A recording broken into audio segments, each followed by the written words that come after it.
Olá, sejam bem-vindos ao Digital Backstage, o nosso podcast que fala dos bastidores da transformação digital do varejo. Este ano, com uma temporada super especial, falando sobre inteligência artificial, acho que o tema do ano, com convidados super especiais. Eu sou Eduardo Terra, apresentador aqui do nosso Digital Backstage, junto com minha querida Andréa Dietrich. Isso aí, mais um super episódio aqui para a gente falar sobre inteligência artificial, o que está por trás disso tudo, o que esse mercado varejista está aprendendo, está implementando. E hoje a gente está com uma convidada aqui super especial, mas antes de apresentar essa convidada, todos são especiais, Sim. Mas não esquece de se inscrever no nosso canal. Recados importantes. Né? Então, colocar lá o sininho, já assinar para receber em primeira mão todas as novidades aqui do que a gente está falando e trocando aqui nesses bastidores.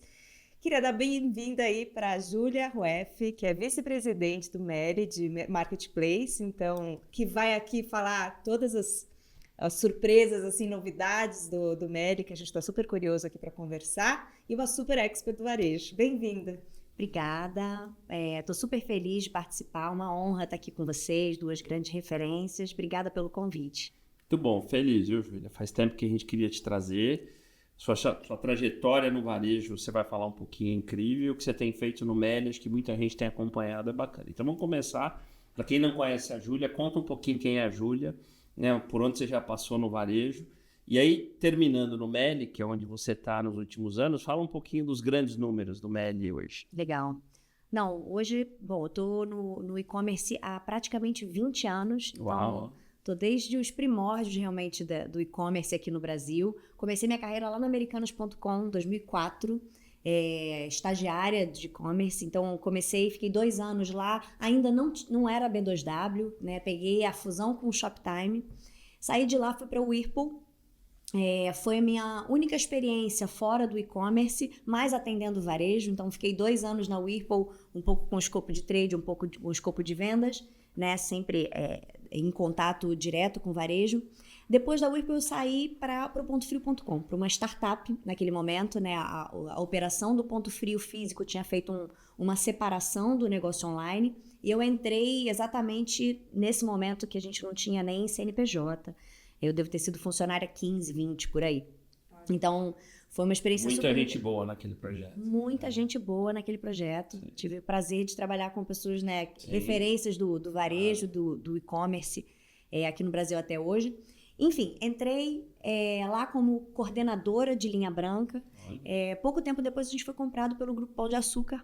Então... Estava lá do outro lado. Você estava lá do outro lado. Inclusive, a gente foi comprado pelo Grupo Pão de Açúcar. A gente veio para São Paulo, né? Naquele momento foi estabelecida a Nova.com, que era Extra e Pontofrio.com. Apesar da gente ter sido comprado, a gestão do e-commerce do Grupo Pão de Açúcar seguiu separada, para o não alimentar, né? Seguiu separada com a gestão que era naquele momento do Pontofrio.com.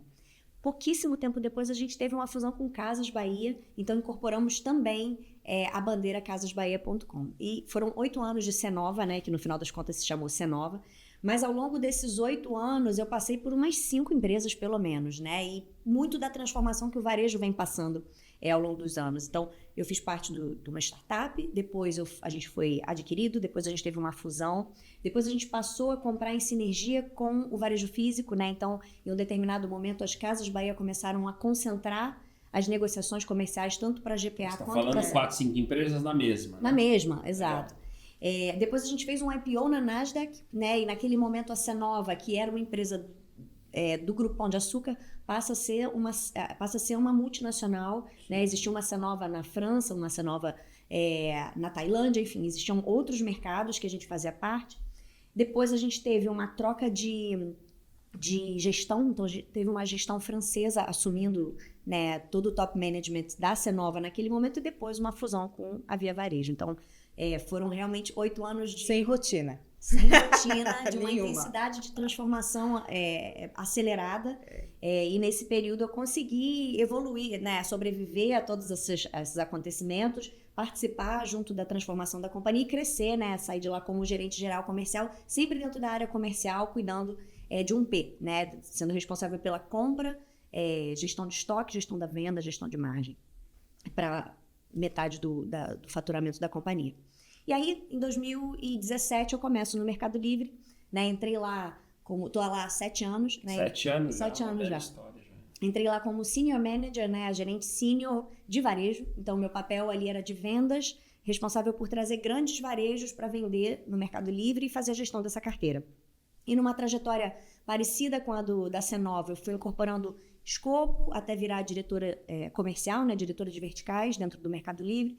Também, à medida que eu fui incorporando novas áreas, então Seller Development, que é a gestão de vendedores médios e pequenos dentro da plataforma. Hoje a gente tem mais de 3 milhões de vendedores dentro da plataforma. Então, uma gestão... 3 milhões de sellers. 3,2 milhões de sellers. A gente faz a gestão desses 3,2 milhões de sellers de forma escalável dentro dessa área. Né? Fui promovida a diretora senior, criei também a área de Staff Capabilities, então toda a área de planejamento, pricing, revenue management, estratégia, gestão ecossistêmica foi criada também. Enfim, estou como vice-presidente do Marketplace há algum tempo também, numa trajetória de muita transformação da companhia.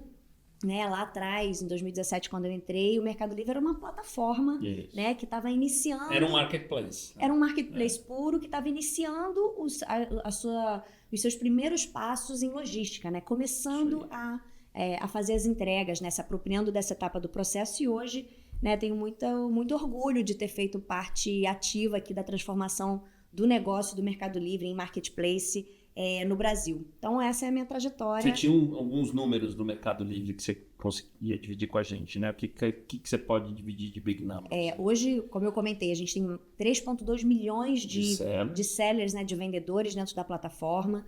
Mais de 1 milhão de famílias hoje tem o Mercado Livre como principal fonte de renda. Esse número é impressionante. Então, uma plataforma que tem como missão democratizar o comércio eletrônico e o acesso aos serviços financeiros.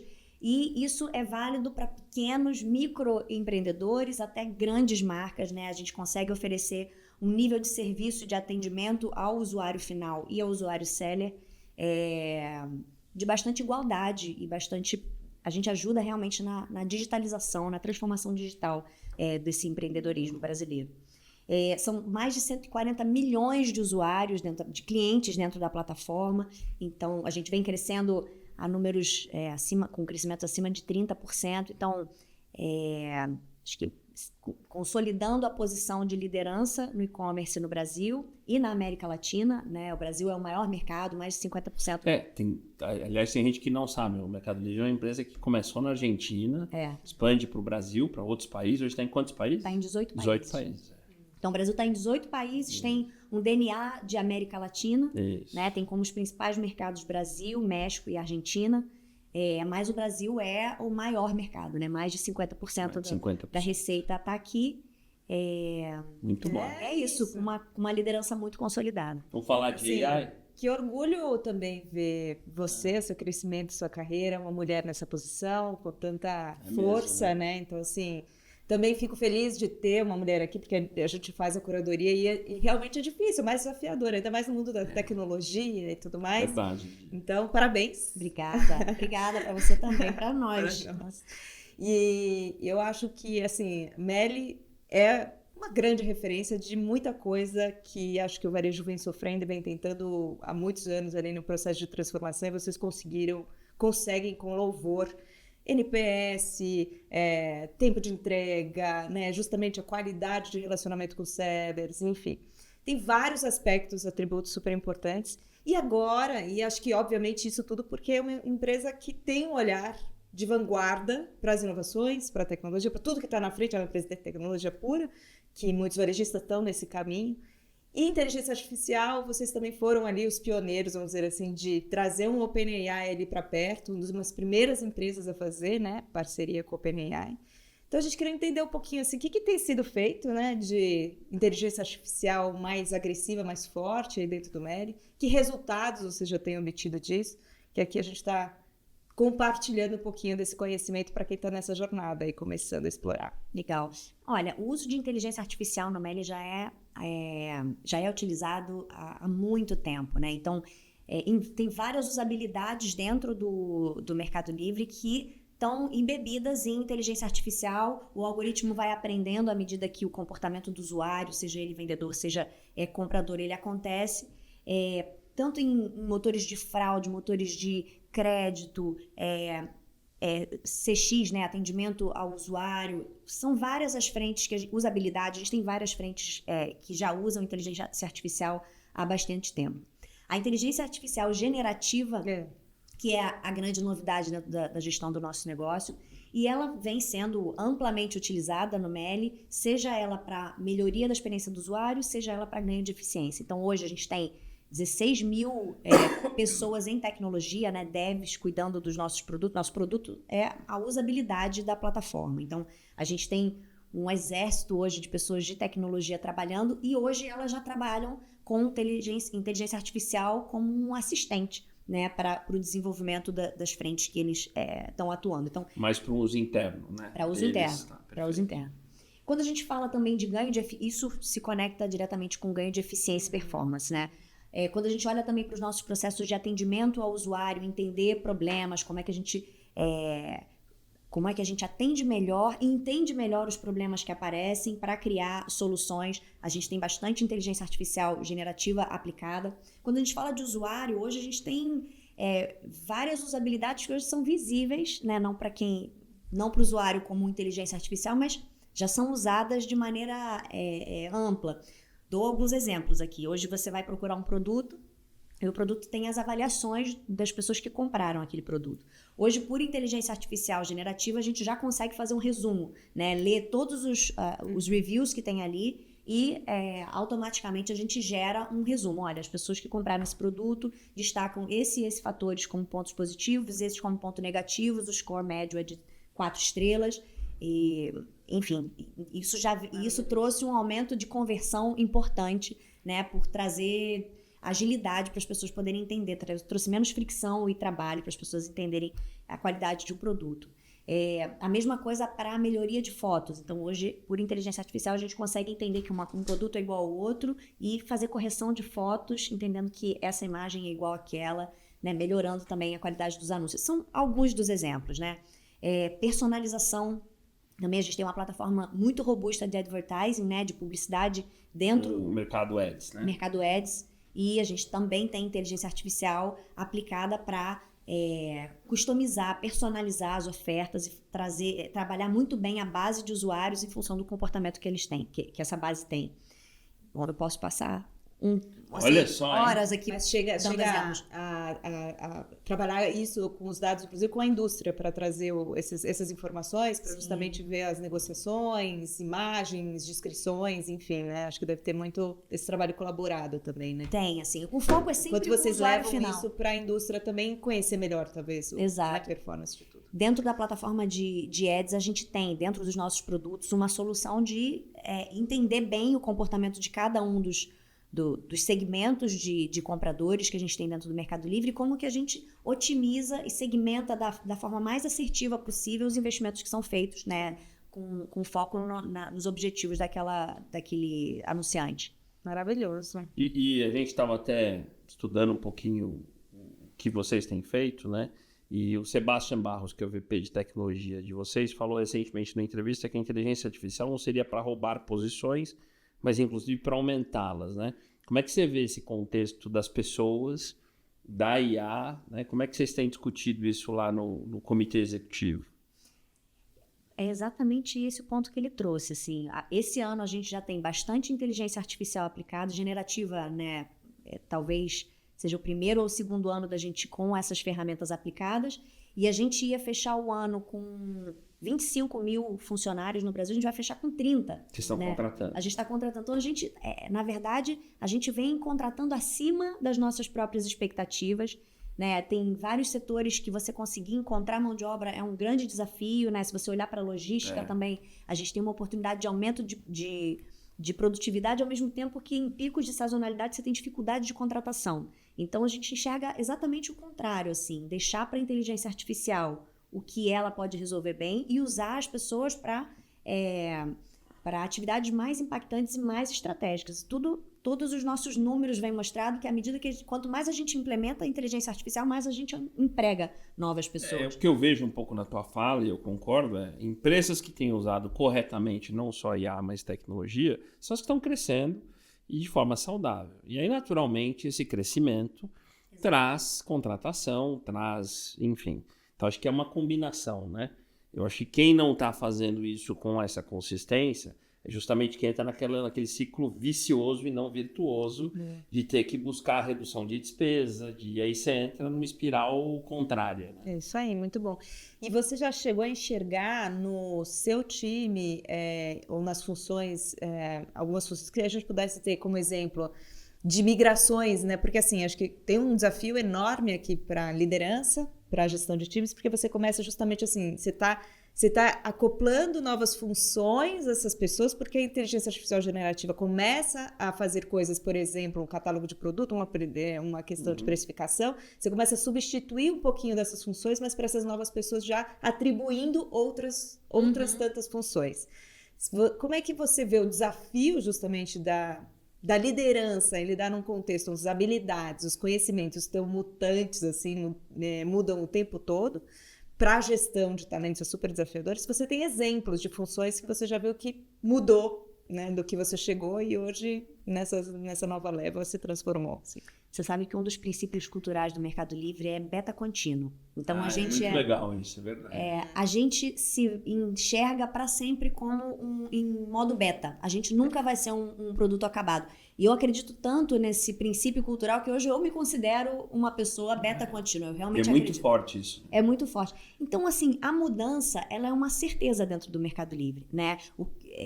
Aquela frase clichê de o que nos trouxe até aqui não vai levar a gente para o futuro, ela é verdade absoluta, né? Então, além desse princípio cultural, a gente tem empreender assumindo riscos como um princípio cultural importante, e dentro dos princípios de liderança a gente tem abraçar a disrupção. Então, não é uma empresa com área de inovação, né? São princípios culturais que estão enraizados na maneira de fazer em todos os níveis, é nisso que a gente acredita. Então, se eu pegar o Meli de 2017, quando eu entrei, assim, eu falei que eu passei por umas 5 empresas na Cenova. Eu não sei por quantas eu acho que eu passei no Meli, né? Porque em cada estágio que a gente passou, imagina um Mercado Livre sem logística. Quem é o Mercado Livre sem logística? Qual era a relação de vocês com o mercado? Ou sem o Mercado Pago, né? Ou sem o Mercado Pago. Qual era a relação de vocês com o Mercado Livre antes da pandemia, né? E depois da pandemia? Então, foram muitos marcos muito importantes que aconteceram ao longo desses 7 anos, né? E que, assim, eles vão continuar para frente. Então, a capacidade de gerenciar mudanças, né? A capacidade de gerenciar ambientes pouco previsíveis, de você falar sobre novos produtos que não necessariamente estão baseados num histórico claro de resultados ou num benchmark replicável em 100%, é a nossa rotina, né? E eu acho que o Meli, ele tem uma característica muito interessante que junta, né, esses princípios culturais. Eu acho que tem uma gestão muito mais colaborativa, muito menos diretiva, né? Então, porque a trajetória que a gente precisa trilhar, ela não necessariamente tem um histórico comprovado. Então, você não tem as respostas. Você, como líder da companhia, você não necessariamente tem todas as respostas. As respostas, elas são criadas em conjunto, em equipe, né? E uma empresa de tomada de decisão em consenso. Né? Quando você está disposto a assumir risco, você precisa de uma diversidade de pontos de vista importantes para que você mitigue os riscos Isso não mapeáveis. trava. Isso Que não trava, porque normalmente o consenso... Como é que é o processo? Não, isso pra não trava. Para não perder agilidade. Não, isso não trava. Acho que uma das grandes fortalezas do Meli é conseguir ter muita clareza das prioridades, apesar de um mundo de oportunidades, né? Ter muitas clarezas das prioridades e fazer uma alocação disciplinada dos recursos, né? Sejam eles tempo, sejam eles dinheiro, sejam eles pessoas, nessas prioridades. E aí, quando um tema é prioritário, é lógico que a gente gasta um tempo para chegar a um consenso, né? Mas geralmente as decisões são bem tomadas e a execução ela é com excelência, né? E velocidade. Então, o tempo, eventualmente, que você gasta para chegar a um consenso te leva a uma decisão que provavelmente é melhor do que uma decisão de alçada única, né? Com uma execução já com todas as áreas que precisam apoiar, alinhadas e direcionadas a fazer a execução. Você sabe que a gente tem falado bastante de IA, né? Ouvindo você falar, o que me faz pensar é que todo esse ambiente MELI, essa cultura que é incrível e que tem a ver com beta contínuo, né, com a colaboração, a sensação que eu tenho é que é um grande ambiente que estava muito fértil para essas soluções que a gente sabe que estão disponíveis para todo mundo. A diferença é que algumas empresas não pegam, né? Porque tem bloqueio, tem resistência, tem... e o que você falando, o que faz a gente pensar é que vocês conseguiram receber com muito mais facilidade pelo aspecto cultural. Né? E a cultura é vivida de verdade. Então, assim, é verdade.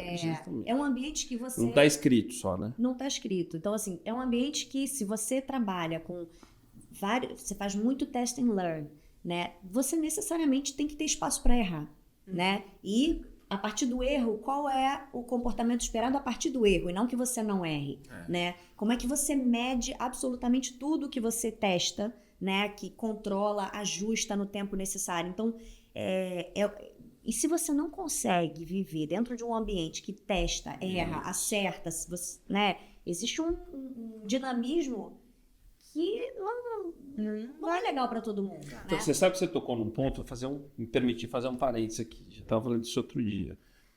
Nem toda cultura e culturas autênticas, fortes, assim, ela não é boa para todo mundo. Não. Né? Então, não é todo mundo que vai olhar para isso e falar, uau, que incrível. Né?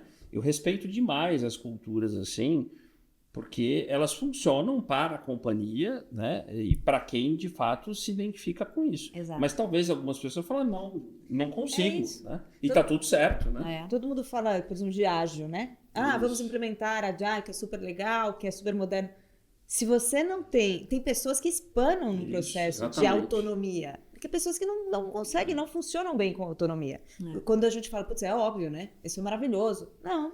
Tem gente que precisa de outro modelo mais hierárquico mesmo, controlado, para fazer acontecer. Não, eu já vi pessoas excelentes entrarem no MELI e não conseguirem dançar essa música, né? E lá eu acho que tem um papel muito importante, né? Falando de cultura ainda, de um bar raiser, que é uma última etapa dos processos de contratação de pessoas que são role model de cultura. Eu sou role model de cultura já há muitos anos no MELI, para fazer um check cultural, assim. Deixa eu assim, já passou. Mas isso é mais crítico que competência, né? Em alguns aspectos. Né? É claro que exato. É claro que competência é necessária.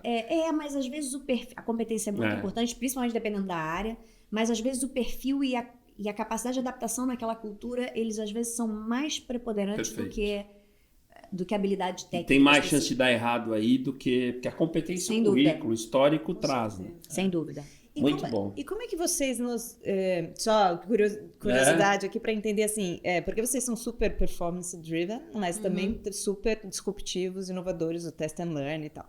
Como é que essas métricas ajudam? Que tipos de métricas vocês usam que não engessam vocês?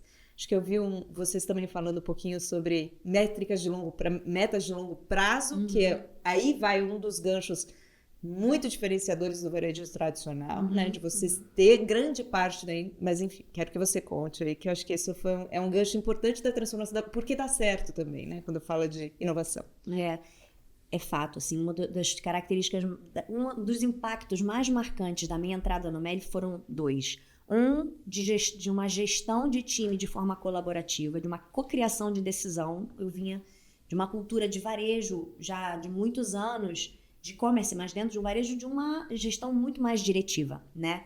Então, isso para mim foi um negócio bastante chocante e entendi o valor, né? Entendi profundamente o valor disso. E depois a visão de longo prazo, né? Assim, é clichê, mas o usuário no centro da sua tomada de decisão, ele como grande fator de longevidade do teu negócio. E não tem como você colocar o usuário no centro se você tiver uma visão de curto prazo, de atingimento de resultado. E a visão da companhia é que as decisões elas precisam ser escaláveis, né? E elas precisam estar conectadas com a visão de longo prazo, com a experiência do usuário.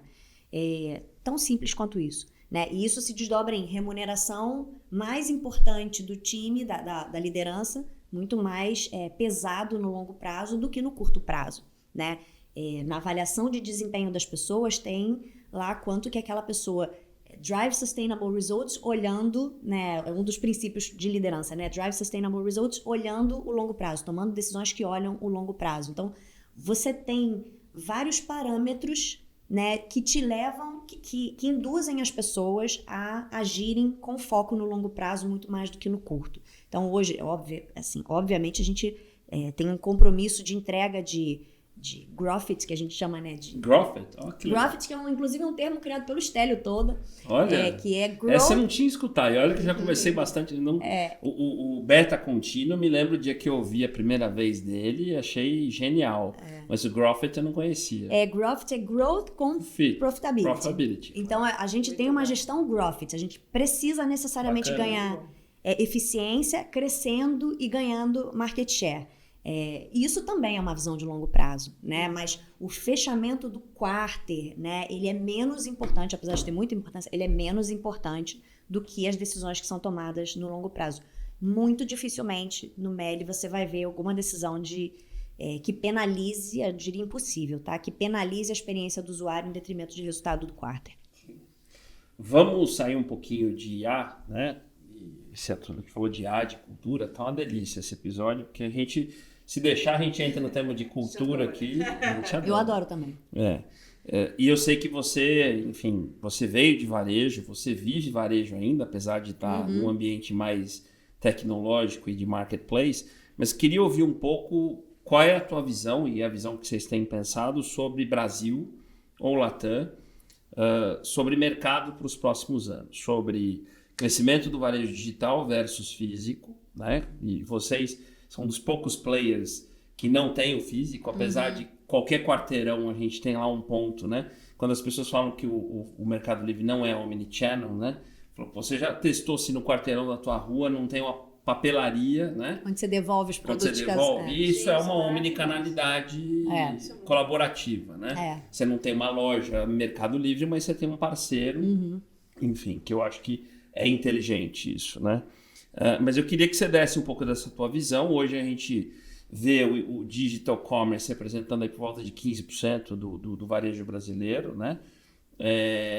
Os marketplaces, que tá animado o negócio, né? A gente estava falando aqui antes da chegada de Temu, tem os asiáticos, enfim, tem os americanos, como é que e vocês com uma potência, uma força muito grande, né? Então, eu queria que você desse um pouco da tua visão, vamos chamar de próximos 5 anos, como é que você vê Brasil e Latam? Eu acho que o Brasil, ele, não por acaso, ele tem um dos ambientes mais competitivos do e-commerce, né? Porque o potencial no longo prazo desse mercado é enorme. Se a gente pega de 2018 a 2023, o e-commerce cresceu 21%, enquanto que o varejo físico cresceu 6%, né? A gente saiu de 7% de penetração para 15% hoje em dia. Então, são saltos muito grandes, apesar desse salto ser enorme, quando a gente olha para fora, né? Tive com o Edu já muitas vezes em Nova York, estudando a evolução do varejo, tive com ele na China também, na expedição. Quando você olha para fora... Na China a gente se sente começando, né? Na China a gente sempre está começando, eles têm 50% de penetração online. É isso aí. Né? Então a gente tem uma estrada longa, né? Tem desde da digitalização das pessoas, bancarização das pessoas, até o amadurecimento mesmo de algumas verticais dentro do e-commerce, enfim. Então, a gente tem uma visão muito, muito otimista sobre o e-commerce para a América Latina, para o Brasil em especial. Né? Esse ano a gente está fazendo um investimento de mais de 23 bilhões de reais no Brasil, né? E de forma consistente, os 3 últimos anos. Em tudo, né? Em logística. Fintech. 23? 23, né? Entre investimentos e gastos estratégicos, 23 bilhões de reais. Então, isso reforça a nossa confiança no país. E assim, foi porque a gente veio fazendo esses investimentos, né, ao longo dos últimos anos, acreditando no potencial do país, que quando chegou a pandemia a gente estava pronto logisticamente para absorver, em termos de tecnologia, infraestrutura, para absorver tudo que veio. E quando a gente olha para o futuro, é com a mesma visão que a gente segue investindo. Então, uma crença muito forte. O mercado, ele é muito competitivo, ele sempre foi, na verdade, né? Eu acho que o mercado do e-commerce no Brasil, ele vive uma ciranda, né? Em cada estágio, se a gente pegar cada década, talvez, a gente viu players diferentes. Nunca foi fácil, né? Nunca foi fácil, e agora é uma nova configuração desse mercado. Claro que cada player traz suas características específicas, mas estamos vivendo uma nova configuração e a resposta para isso é seguir fazendo a receita que está dando certo, né? Foco no longo prazo, foco no usuário, fazendo os investimentos eu acho que uma alocação de capital, né? Uma alocação dos investimentos muito acertada, né? E muito disciplinada. Eu vejo dessa forma. E, por outro lado, quando eu olho para o varejo, né? Se 15% da penetração, se 15% da venda do varejo ela é digital, isso conversa de uma certa forma com a digitalização dos varejos, né? E tem uma oportunidade enorme de entrada no digital, cada um no seu estágio de amadurecimento também sobre a importância, né? Sobre essa abertura. Agora, o fato é que através de marketplace existe uma facilidade muito maior, né? De experimentar e de abrir um novo canal de venda. Esses 3 milhões provavelmente não estariam vendendo digitalmente, Como? não fosse um marketplace. Exato. Com seus habilitadores. Eu nunca falei isso publicamente, mas eu penso assim, não dá para dizer quanto, mas boa parte dessa penetração de 15%, o próprio Mercado Livre construiu. Né? Sim, Com seus dúvida. habilitadores, né? Por facilitar pagamento, facilitar, né? Eu acho que a força que vocês trouxeram os investimentos ajudou a penetração no Brasil ter o tamanho que tem. Né? Não, imagina o sortimento, né? Se Sem você dúvida. dá acesso a sortimento disponível em 3,2 milhões de vendedores, Com entrega next day, né? No dia seguinte ou no mesmo dia. exato, Né? Aliás, um depoimento. Nós estamos no estúdio, né? Que hoje teve que repor uma cadeira que chegou em 2 horas Olha que maravilhoso. pelo Mercado Livre. Não. 2 horas. Não, é um Uma espetáculo. cadeira não é um produto de curva A. Né? Eu sou fã. Então, um detalhe, né? E é interessante, quer dizer, uma cadeira, um móvel. Então, nós estamos falando, não é um produto de, né? Não é um produto de uma farmácia, né? Mas em 2 horas. É interessante. É impressionante, né? São 55% das entregas no mesmo dia ou até o dia seguinte e mais de 80% em até 2 dias. Então, você imagina um sortimento de 3,2 milhões de vendedores, né? É o maior sortimento existente, sendo entregue nessa velocidade. Nessa velocidade. Então, sem dúvida, isso aumenta a penetração Sem online, né? dúvida. Porque você consegue... Não, com certeza. Quem mora em São Paulo tem mais acesso, né? Tem. Mas imagina quem... Esse é o ponto. Né? Porque aqui você tem outras opções, talvez não nessa... Mas eu dou sempre esse exemplo, né? Você imagina a pousada que está no interior do Maranhão, né? Precisando repor uma bebida, precisando repor um produto de limpeza, né? Que 10 anos atrás, não precisa ir tanto tempo, né? A forma de abastecimento, era cara, que os preços não chegam, e o tempo e o sortimento remoto. Essa combinação de preço, sortimento e custo. Este cara hoje faz um pedido no Mercado Livre e no dia seguinte ele recebe praticamente pelo mesmo preço que está aqui. Exatamente. Então, de fato, há uma democratização, inclusive, do consumo. Do acesso. Né? Do acesso. E se você pensar nos varejos também, né? Não existe nenhum shopping que vá te trazer 140 milhões de pessoas transitando ali dentro. Mas é até a provocação, assim, a gente falando desses vários momentos do varejo e tal, e realmente, assim, todo mundo queria ser um MELI, né? Assim, todo mundo, os grandes players, colocando isso como um driver estratégico, ser um marketplace. E a gente vê que é bem desafiador, né? Então, assim, muitos ainda patinando no processo, mas a ambição do marketplace, justo assim, como que eu vou abrir meu sortimento se eu não for de fato um marketplace? Por que o MELI dá tão certo e a gente vê ainda vários players patinando nesse processo? O que você coloca? Além de, você já falou uma coisa essencial, que é o fator cultural, eu acredito demais nisso, mas o que você coloca aí de... Essa é a grande pergunta aqui, O né? que vocês passaram a arrebentação e os outros não, né? Quer dizer, O fato de ser um ecossistema, eu acho que... né? Ele é um fator, acho que decisivo dentro da performance do Mercado Livre, né? Se você olhar a história, o Mercado Livre nasceu como uma plataforma em que vendedores e compradores se encontravam, né? E combinavam aquela venda, aquela compra, aquele pagamento. Né? E ao longo do tempo a gente foi entendendo que a experiência de compra ela era insuficiente, né, para garantir segurança e boa satisfação daquela transação. E aí o Mercado Pago foi criado exatamente para isso, né, para garantir as transações, a segurança para quem vende, para quem compra. E o Mercado Pago foi ampliando o seu portfólio de produtos para o Mercado Livre e ficou tão relevante que virou um produto para fora. Que, né? aliás, o TPV do Mercado Pago já é maior que o GMV do Mercado Livre. Já é muito maior que o o Mercado Livre. movimento do Mercado Pago já é maior do que o movimento... né? Porque o Mercado Pago endereça o mercado total de varejo de Isso. serviço, né? Enquanto o Mercado Livre está Só o inserido Mercado dentro Livre. do mercado online. Então o Mercado Pago já é muito maior, já se tornou relevante a esse ponto. E ele resolveu uma grande dor. E aí o fato dele também ser um negócio para fora faz com que exista foco de desenvolvimento de produtos financeiros que também servem para dentro. E aí, à medida que o tempo foi passando, a gente teve vários outros marcos, mas um outro marco muito relevante foi exatamente o da logística, né?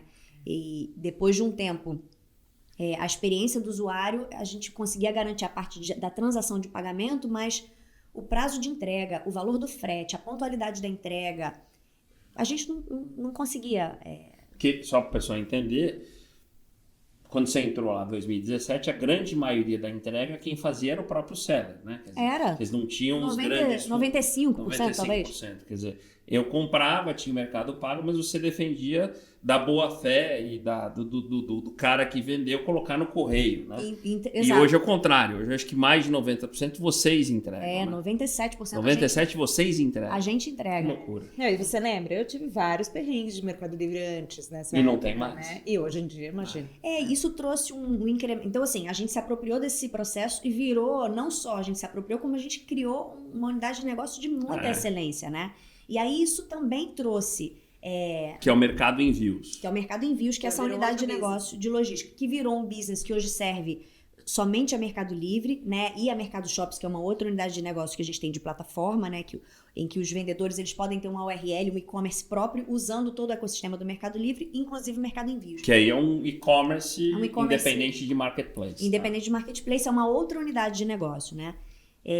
O fato da gente ter uma unidade de negócio tão robusta logisticamente, né? Com muito investimento, né? Dentro desses 23 bi que eu comentei, tem muito investimento para seguir avançando de forma rápida em logística.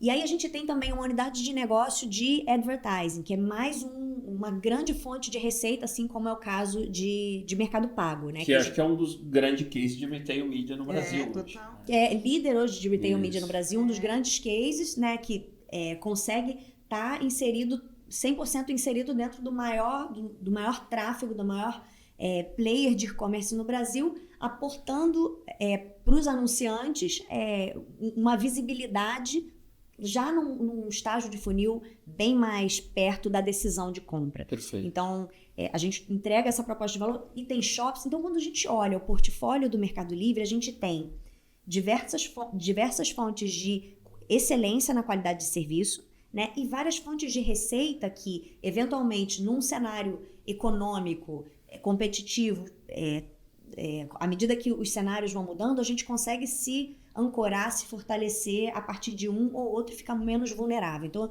eu diria que o ecossistema, ele é um dos grandes segredos não do segredo, né? Uma das grandes pilares de sucesso do Mercado Livre, a base, né? Aquilo que eu faço muito bem, transformo esse modelo de negócio, inclusive, Exato. e posso atuar isso de forma independente. Isso né? Esse é game changer assim, para todo mundo, né? Para qualquer negócio. Júlia, fazer uma proposta, a gente está chegando, passa muito rápido aqui, né? Verdade. Mas como a gente tem dedicado essa temporada à inteligência artificial, a gente falou bastante disso, mas eu queria terminar com isso.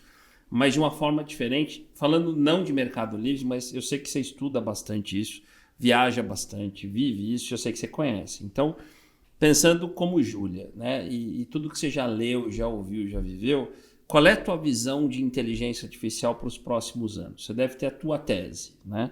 Até onde isso vai? Você acha que... Como é que isso vai se acelerar? Solta um pouquinho aí a tua... O que passa pela tua cabeça quando você pensa em IA para o futuro? Sob a perspectiva de varejo, você acha? De negócios e de varejo, sem necessariamente pensar em Mercado Livre. Como é que você acha que isso vai impactar negócios como um todo, como de varejo? Eu tenho uma visão, assim, com uma certa preocupação quando eu penso no varejo, né? Se você pensar em 15% de penetração online, né, você vê ainda o salto que o varejo médio ainda precisa dar no sentido da digitalização. E é difícil você imaginar uma empresa que ainda não esteja né, inserida dentro de... Não tenha feito uma transformação digital. E digital, isso se expande, se amplia para além da atuação online, né? Uma gestão Tem muito focada... WhatsApp nesses 85 muito WhatsApp, aí. uma gestão focada em dados, né? Em capacidade de tomada de decisão por dados, por métricas. E aí você vê uma nova onda de inteligência artificial chegando num cenário de varejo ainda... É um bom ponto. Muito preso à forma como trabalhou ao longo, né, dos últimos séculos aqui no Brasil. Então eu vejo, sob esse ponto de vista, eu vejo com preocupação e imagino uma nova consolidação para o futuro, né? Porque as empresas hoje, se a gente olhar as empresas de varejo que vêm apresentando boa performance, elas de fato se abraçaram com o tema da digitalização, com erros ou acertos. O Meli é um exemplo. O Meli é um deles, é um Tem exemplo, outro, sim. mas é um nativo digital, Claro. então eu até vejo que para o Meli é um caminho mais quase que óbvio, né? Mas quando você vê empresas que têm origem física, né? Um RD, né? Um RD da vida. Uma RD é um excelente Boticário. exemplo, né? O Boticário, são empresas tradicionais, né? A Leroy, que teve Leroy. no nosso último episódio. A Leroy, exato. São empresas tradicionais que têm as suas raízes na gestão relacional, como é o caso do Boticário, né? Numa gestão física e que foram conseguindo entender a transformação do comprador, porque não se trata da empresa se transformar. O comprador, né? Nós, né? Estamos online, a gente usa o celular, a gente compra online, a gente usa redes sociais, então...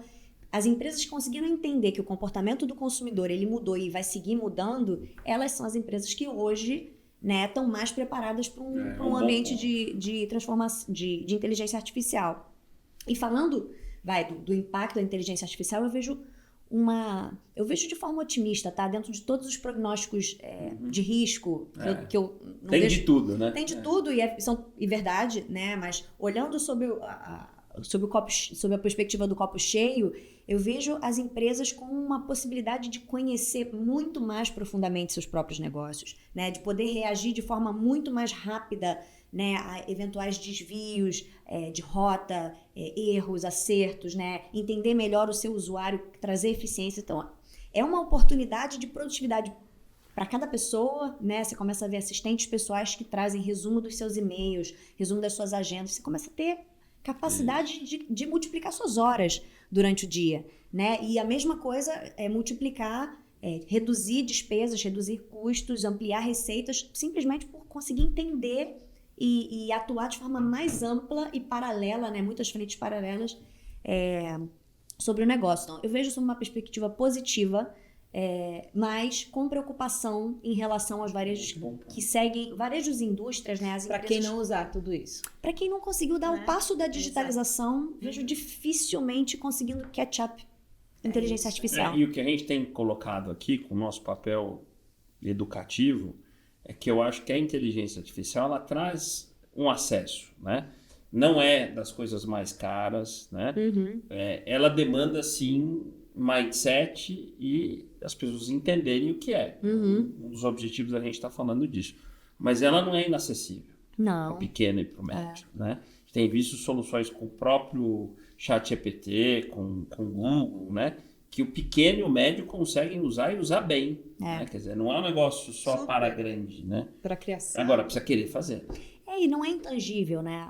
Assim, não. Transformação digital parece uma coisa intangível, parece uma coisa etérea, né? Inteligência artificial parece uma coisa etérea, mas ela é tangível, né? Ela é tangível, acessível e já sendo implementada, né? Então, é isso aí. É mais fácil do que parece. Se não quiser, isso que fica difícil. Tudo bem. Muito bom, super inspirador. Olha. Legal, Obrigada. pra mim foi ótimo também. Tinha várias coisas aqui, mas é tempo, né? Aqui já passamos aqui, mas obrigado. Foi incrível. Eu que agradeço. Obrigada. Parabéns pela sua trajetória, parabéns pela tudo que você construiu. Eu sei que tem muito pela frente, tá? Tem muito ainda, né? Acho que vamos ver a Júlia ainda brilhar muito. Então, parabéns e obrigado por estar conosco aqui. Eu que agradeço, uma maravilha de conversa. Acho que sempre saio desse tipo de conversa com vocês, especialmente inspiradas e refletindo. Faz a gente futuro. Pensar, né? Exato. Essa é a ideia. E que inspire aí a transformação desse nosso mercado. Então, gente, teremos episódios incríveis pela frente, né? Estamos nessa temporada especial de inteligência artificial. Então, continue nos acompanhando. O canal de cortes também está muito bacana. em todas as nossas plataformas e nos vemos em breve. Isso aí, até a próxima. Obrigado.